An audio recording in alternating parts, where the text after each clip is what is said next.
Do you want to turn on insights on Instagram?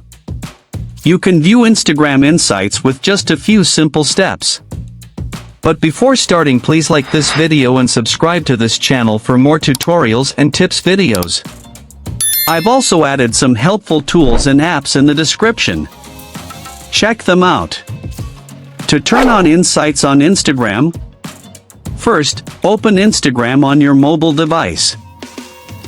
Once you are on Instagram, tap on your profile picture at the bottom right of the screen. At the top of your Instagram profile, tap the three horizontal lines menu. A new screen will appear with different settings. Scroll down to the For Professionals section. If your account is personal, tap on Creator Tools and then Insights. If your account is already a business or creator account, tap on Insights under this section.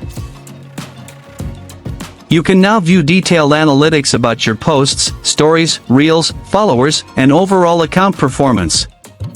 Tap on Views, Interactions, or Followers to view detailed insights.